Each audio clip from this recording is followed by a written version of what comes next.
எல்லாருக்கும் வணக்கம். நான் 2 படம் தான் இது வரைக்கும் ரிலீஸ் பண்ணியிருக்கேன். இப்போ 3rd ஃபிலிம் தான் விசாரணை. நிறைய படங்கள் எடுக்கல. ஸோ அப்புறம் அது அந்த விசாரணைக்கு கொடுத்த விருது வந்து வெனிஸ் திரைப்பட விழா கமிட்டி கொடுத்த விருது கிடையாது.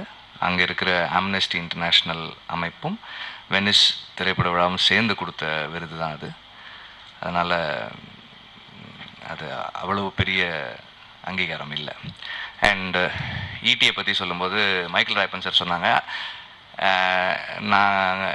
நாங்கள் ப்ரொடியூஸ் பண்ணுற ஃபில்மு அப்புறம் அவருக்கு கொடுத்தோன்னு சொல்லிட்டு. சார், நாங்கள் பண்ணியிருந்தா கூட கண்டிப்பாக இவ்வளோ பெரிய செலவு பண்ணி இவ்வளோ நல்லா பண்ணியிருக்க முடியாது. நீங்கள் ரொம்ப நல்லா இந்த படத்துக்கு வந்து பெரிய சப்போர்ட் வந்து பண்ணியிருக்கீங்க. அண்ட் நானும் ரவியும் தான் உங்களுக்கு நன்றி சொல்லணும். ஏன்னா வந்து ஒரு முதல் பட இயக்குனருக்கு படம் கொடுக்கறது எவ்வளவு கஷ்டம். ஒரு ப்ரொடியூசராக வந்து சரி இந்த பையன் வந்து படம் எடுப்பான்னு நம்பி கொடுக்குறது எவ்வளோ கஷ்டம்ன்றது வந்து எனக்கு தெரியும். நான் ஏன்னா 6 ப்ரொடியூசர்ஸ் படம் பண்ண வேண்டியது, ரத்னம் சார் பண்ண வேண்டியதாக இருந்தது. அப்புறம் எனக்கு கதிரேசன் சார் தான் படம் பண்ணாங்க. அது ஒரு பெரிய ஜேர்னி. ரவிக்கும் அதே மாதிரி நடந்திருக்கு. ஒரு வெறும் வார்த்தைகளை நம்பி ஒரு அசிஸ்டன்ட் டைரக்டர் சொல்கிற வார்த்தைகளை நம்பி அந்த வார்த்தைக்கும் ஒரு 200 பக்கத்துக்கும் ஒரு 5 கோடி 6 கோடி இன்வெஸ்ட் பண்ணோம்னா அது ஒரு பெரிய விஷயம். நீங்கள் அதை பண்ணியிருக்கீங்க. அதுக்கு நான் நன்றி தெரிவிச்சுக்கிறேன். அப்புறம் மியூசிக், இந்த படத்துக்கு வந்து ஜிவி இசையமைச்சிருக்காரு. ஜிவியோட மியூசிக் கம்போசிங் ஒர்க் பண்ணுறது ரொம்ப இன்ட்ரெஸ்டிங்காக இருக்கும். ஏன்னா எங்கேயுமே போக வேண்டாம், அவர் ஸ்டுடியோலேயே உட்காந்து ஒர்க் பண்ணலாம். ரொம்ப கம்ஃபர்டபுளாக இருக்கும். ரொம்ப ஈஸியாக எஃபர்ட்லெஸ்ஸாக எந்த சிச்சுவேஷன்லேயும் அவரால் டெலிவர் பண்ண முடியும். எஃபர்ட் இல்லாமல் ஒர்க் பண்ணுவார். அதாவது டேண்ட்ரம்ஸ் இல்லாமல் ஒர்க் பண்ணுவார். க்ரியேட்டிவாக இருக்கிறவங்களுக்கு இருக்கிற அந்த இஷ்யூஸ் எல்லாம் இருக்காது.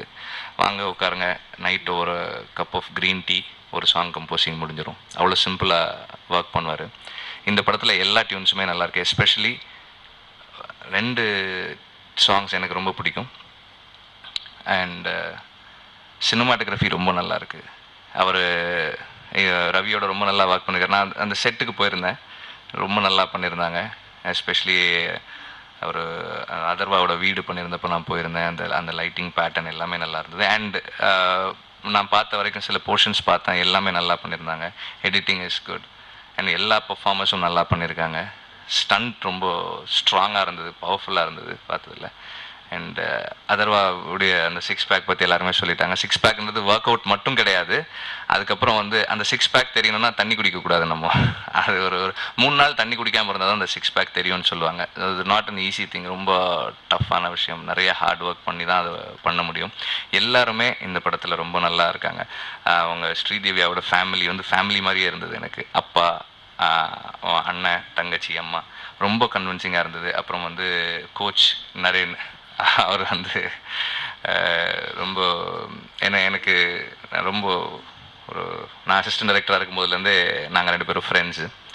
ஸோ அண்டு அவர் அதர்வாவுடைய family like father JP sir எல்லாருமே ரொம்ப கன்வின்சிங்காக இருந்தாங்க ஆஸ் ஆக்டர்ஸ். அண்டு அவரும் பாபுவும் நல்லா பண்ணியிருந்தார். Everybody hut done a good job. நான் பார்த்த வரைக்கும் எனக்கு ரொம்ப கன்வின்சிங்காக இருந்தது எல்லாமே. அண்டு படங்கள் ஓடுறதை பற்றி இப்போ பேசிகிட்டு இருந்தோம். இந்த த்ரிஷாலா நயன்தாரா பற்றி பேசினாங்க. எல்லா படங்களும் கருத்து சொல்ல வேண்டிய அவசியம் கிடையாது.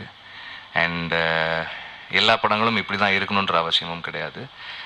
த்ரிஷாலா நயன்தாரா வந்து யங்ஸ்டர்ஸ் பார்க்குறாங்கன்னா it reflects their generation.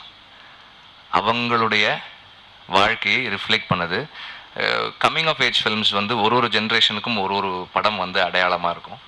I think இந்த ஜென்ரேஷனுடைய coming of age ஃபில்மாக Trishala Nayanthara இருக்கும்னு நான் நினைக்கிறேன். அதனால தான் people are liking it so much. So அதுக்கு நம்ம வேறு டேக்ஸ் எல்லாம் கொடுக்க வேண்டியதில்லைன்னு நினைக்கிறேன். டபுள் மீனிங், ட்ரிபிள் மீனிங் எல்லாம் நம்ம எல்லாம் பேசுகிறதா, நம்ம ஆஃப் ஸ்க்ரீன் பேசிகிட்டு இருக்கோம், அதை நம்ம ஸ்க்ரீனில் பார்க்குறோம் தான் நான் நினைக்கிறேன். ஸோ இது வந்து அதாவது there are very like serious film makers இருக்காங்க. அவங்க அந்த மாதிரி படங்கள் எடுப்பாங்க, நம்ம இந்த மாதிரி படங்கள் எடுக்கலாம். It's there needs to be variety. So இப்படி தான் பண்ணணும், அப்படி தான் பண்ணணும்னு இல்லைன்னு நினைக்கிறேன் நான். இந்த படம் பெரிய வெற்றியடைய என்னுடைய வாழ்த்துக்களை நான் தெரிவிச்சுக்கிறேன். நன்றி. நான் அவர் மைக்கேல் ராய்ப்பனை பற்றி பேசுனதில் வந்து ரவியை பற்றி பேச மறந்துட்டேன். ரவி வந்து என்னுடைய நண்பர். என் கூட வந்து எனக்கு அவரை வந்து 2000 5லேருந்து தெரியும்னு நினைக்கிறேன் இல்லையா? 4ஆ? 4லேருந்து எனக்கு தெரியும். அப்புறம் அவர் வந்து அசிஸ்டன்ட் டைரக்டராக ஒர்க் பண்ணணும்னு வந்தார். இந்த பொல்லாதவனில் ஒர்க் பண்ண வேண்டியது, அப்புறம் அவருக்கு வேறு ஃபேமிலி கமிட்மெண்ட்ஸ், ஊருக்கு போயிட்டார். தென் ஆடுகளம் படத்தில் வந்து ஒர்க் பண்ணார். ஒர்க் பண்ணும்போதே வந்து ரொம்ப கான்ஃபிடென்ட்டாக இருப்பார். ரவி வந்து நான் பார்த்த ரொம்ப கான்ஃபிடென்டான ஆட்களில் ஒருத்தர். எல்லாமே ரொம்ப ஷியோராக இருப்பார். சார் அது ஒன்றும் பிரச்சனை இல்லை சார், கரெக்டாக சார், அது பண்ணிடலாம் சார், ஒன்றும் ப்ராப்ளம் சார். அசிஸ்டன்ட் டைரக்டராக ஒர்க் பண்ணும்போது அப்படி தான் ஒர்க் பண்ணுவார் அவர். இந்த ஸ்கிரிப்ட் பண்ணும்போதுமே அதே கான்ஃபிடன்ஸோட தான் இருந்தார். நிறைய அப்ஸ் அண்ட் டவுன்ஸ் இருக்கும் ஒரு கதை போய் நம்ம சொல்லி அதை விற்கிறது இல்லை. அப்போல்லாம் வந்து அவருக்கு எந்த விதத்துலையும் வந்து அவருடைய கான்ஃபிடன்ஸ் இறங்கவே இல்லை. அதே கான்ஃபிடன்ஸோடவே இருந்தார். அதே கான்ஃபிடன்ஸோடவே இந்த படம் பண்ணியிருக்காரு. படம் பண்ணும்போது நிறைய இஷ்யூஸ் அதெல்லாம் தாண்டி ரொம்ப சரியாக பண்ணியிருப்பாருன்ற நம்பிக்கை எனக்கு இருக்குது. All the very best. ரவிக்கு ஸ்பெஷலாக இந்த இதை நான் தெரிவிச்சுக்கிறேன்.